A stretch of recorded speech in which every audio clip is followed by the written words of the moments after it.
Cooker வச்சு எண்ணெய் ஊற்றியிருக்கேன். எண்ணெய் காஞ்சதுமே கொஞ்சம் ஜீரகம் போட்டுக்கோங்க. கடுகெல்லாம் சேர்க்க வேண்டாம், ஜீரகம் தான் நல்லாயிருக்கும். பொரிஞ்சதுமே வெங்காயம், 2 பச்சை மிளகாய், கருவேப்பிலை.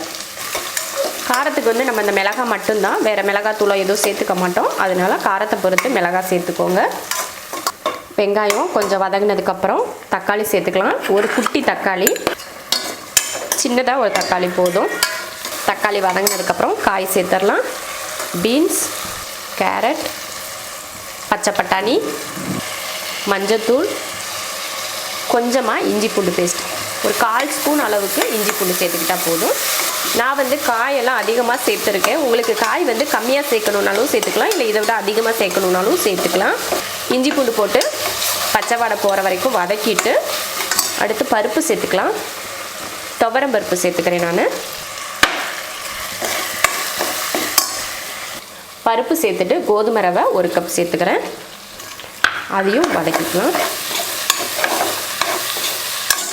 கோதுமை ரவை போட்டு எல்லாத்தையும் எண்ணெயில் ஒரு வதக்கு நல்லா வதக்கிக்கணும்.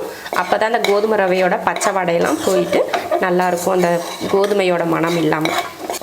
நல்லா தான் வதக்கியாச்சு. வதக்கினதுக்கப்புறம் தண்ணி சேர்த்துக்கலாம். இதில் 1 கப் ரவை சேர்த்துக்கிட்டேன் இல்லையா, அதனால் அதிலே தண்ணி அளந்து சேர்த்துக்கலாம். நல்லா கொலகொலப்பாக இருக்கணும், அந்தளவுக்கு தண்ணி சேர்க்கணும். இதில் 5 கப் தண்ணி சேர்த்துருக்கேன். தேவையான உப்பு. நல்லா வெந்து காய் பருப்பு எல்லாம் வெந்து நம்ம கிண்ணத்தில் ஊற்றி குடிக்கிற மாதிரி கொலகொலப்பாக இருக்கணும். அந்த மாதிரி தான் நம்ம இதை வேக வைக்க போகிறோம். ரொம்ப கெட்டியாலாம் இருக்காது, இது நல்ல தண்ணியாக இருக்கணும். அதுக்காக தான் அதிக தண்ணி ஊற்றிருக்கேன். இன்னும் கொஞ்சம் கூட நீங்கள் தண்ணி சேர்க்கலாம், சேர்த்துக்கலாம். குக்கர் மூடி போட்டு விசில் போட்டாச்சு. 5 விசில் விட்டு ஆஃப் பண்ணிக்கலாம். 5 விசில் விட்டதில் ரொம்ப நல்லா குலைவாக வெந்திருக்கு. கலரும் பார்த்திங்கன்னா பார்க்குறக்கே ரொம்ப அருமையாக இருக்குது.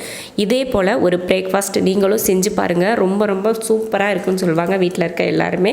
பிடிச்சிருந்தா லைக் பண்ணிவிட்டு ஷேர் பண்ணிவிட்டு கமெண்ட் பண்ணுங்கள். நம்ம செரின்ஸ் கிச்சன் சேனலை சப்ஸ்கிரைப் பண்ணாதவங்க சப்ஸ்கிரைப் பண்ணிவிட்டு பக்கத்தில் இருக்க பெல் பட்டனை ப்ரெஸ் பண்ணுங்கள்.